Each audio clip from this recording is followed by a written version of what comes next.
गढ़ गांव में एक पुराने से घर में मनोज अपनी पत्नी साधना और बेटी नेहा के साथ रहता था। वो अपनी दुकान पर जाने की तैयारी कर रहा था। तभी साधना ने से उसे कहा, अज्जी सुनते हो नेहा के पापा, आखिर कब तक हम ऐसे गरीबी में जीवन जीते रहेंगे। धैर्य रखो साधना, धैर्य। जो मनुष्य ईश्वर पर विश्वास रखता है ना, उसकी किस्मत जरूर बदलती है। और मुझे यकीन है मेरा समय भी बदलेगा, देखना। गाँव वाले हर बात पर सलाह लेने आते हैं तुमसे, लेकिन किसी को भी तुम्हारी गरीबी पर तरस नहीं आता। मैं नाई हूँ साधना, पर हाथ फैलाना नहीं जानता। हाँ, गांव वाले मुझे सलाह लेने इसलिए आते हैं क्योंकि मुझे लालच नहीं है। जिस दिन लालच आ गया, मैं भी औरों के जैसा हो जाऊंगा, समझी ना। चलो अब मैं जाता हूँ। अपने दुकान की ओर निकल पड़ा। कुछ देर बाद मनोज दुकान पर बैठा ही था कि गांव का मुखिया वहां आ पहुंचा। अरे मनोज भाई, मेरे बाल काट दोगे क्या? मुखिया जी, ये भी कोई पूछने की बात है? यही तो मेरा काम है। अरे लेकिन इस बार क्या है ना कि मनोज अभी पैसे नहीं है, शाम को घर आकर ले जाना। अगर पैसे देंगे तो अच्छा, नहीं देंगे तो और अच्छा, कोई बात नहीं। अरे आप गांव के मुखिया हैं, मुझे कुछ नहीं चाहिए आपसे। हाँ वाकई में तुम सचमुच में बहुत अच्छे नाई हो मनोज, जैसा तुम्हारा काम साफ है वैसे ही तुम्हारा मन साफ है। गांव में और भी नाई है, लेकिन कोई भी तुम जैसा नहीं है। ढलने लगी थी। मनोज मुखिया की हवेली की ओर बढ़ गया। वहां पहुंचकर उसने देखा कि मुखिया राजू और रामू के साथ किसी गंभीर चर्चा में डूबा हुआ था। मुखिया ने मनोज को देखा और एक हल्की मुस्कान के साथ कहा, हाँ अच्छा हुआ तुम आ गए। मैं तो अपने नौकर को तुम्हें बुलाने के लिए भेजने ही वाला था। उसने चारों ओर की गंभीरता को भांप लिया और बोला, क्या बात क्या है मुखिया जी, आपके चेहरे पर चिंता साफ झलक रही है।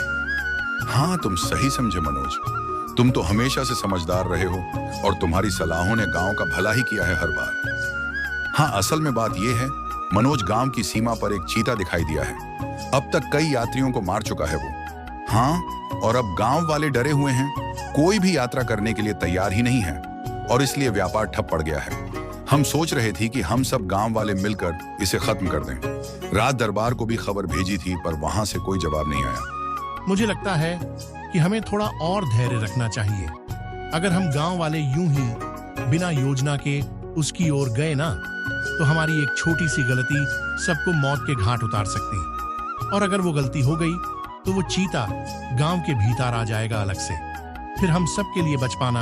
तब तक गांव वालों से कह दीजिए मुखिया जी कि कोई भी गांव की सीमा की ओर न जाए, भूल से भी नहीं।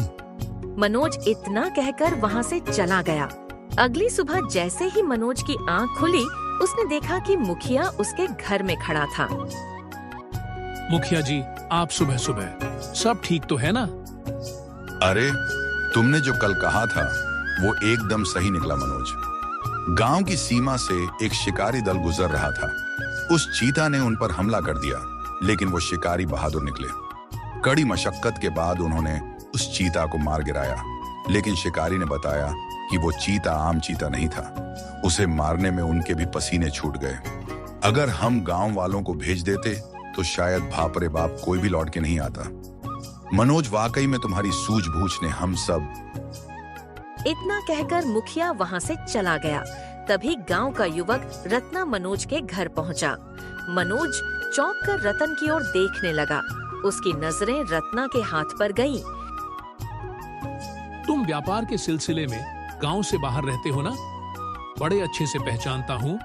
ये जो तलवार तुम लेकर आए हो, ये सामान तलवार नहीं है। ये सुहाग नगर राज्य में बनाई जाती है, खास तौर पर वहां के राजा भैरव के सेनापति के लिए। और तुम जानते हो ना, माधवगढ़ और सुहाग नगर में कितनी पुरानी दुश्मनी है। राजा अभिमन्यु और राजा भैरव एक दूसरे की जान के प्यासे हैं और दोनों राज्यों के लोगों का एक दूसरे की सीमा में आना जाना मना है। तो फिर रतन, ये तलवार तुम्हारे पास। रतन अचानक घबरा गया। उसका चेहरा पीला पड़ गया। तभी वहां मुखिया वापस आ गया। अरे क्या हो गया मनोज, तुम्हारे चेहरे पर इतना क्रोध क्यों है? मुखिया जी, रतन झूठ बोल रहा है। कहता है कि ये व्यापार के लिए बाहर जाता है, लेकिन सच्चाई यह कि ये आदमी राजा भैरव का जासूस है। अरे मनोज ने मुझे पहचान लिया, लेकिन अगर राजा अभिमन्यु को पता चल गया तो वो तो मुझे और मेरे परिवार को मार डालेगा। देखिए मुखिया जी, आपको राजा अभिमन्यु को इस बात की सूचना देनी चाहिए, या फिर रतन को खुद राजा अभिमन्यु के हवाले कर देना चाहिए, क्योंकि अगर राजा को शक हुआ तो वो पूरे गांव को सजा देंगे। तुम्हारी बात बिल्कुल सही है, लेकिन मैं ऐसा नहीं कर सकता। यहाँ बात एक परिवार की जान का है। मैं ये राज अपने सीने में रखूंगा, रतन से एक वादा लेकर कि अब वो कोई जासूसी नहीं करेगा। कुछ दिन ऐसे ही बीत गए। गांव शांत दिख रहा था। कुछ दिन बाद सैनिक गांव में आया। इस गांव का मुखिया कौन है? मैं हूँ गांव का मुखिया। क्या तुम रतन को जानते हो? वो करता क्या है ये बताओ। लगता है कि मुखिया भी इस सब में शामिल है। रतन को पकड़ कर लाओ। मूर्ख कहीं कि तुम मुखिया होकर एक गद्दार का पक्ष ले रहे हो। हमें सूचना मिली है कि रतन सुहाग नगर को महत्वपूर्ण राज भेज रहा था, और अब हमें शक है कि तुम भी इसमें शामिल हो। रुको रुको, देखो, मुखिया जी का इसमें कोई दोष नहीं है। हाँ, ये बात सही है कि हमें पता चल गया था कि रतन जासूस, लेकिन उसने हमसे वादा किया था कि अब वो गद्दारी नहीं करेगा। मुखिया जी ने चुप रहना उसी मानवीयता के तहत चुना था ताकि उसका परिवार बच जाए, बस।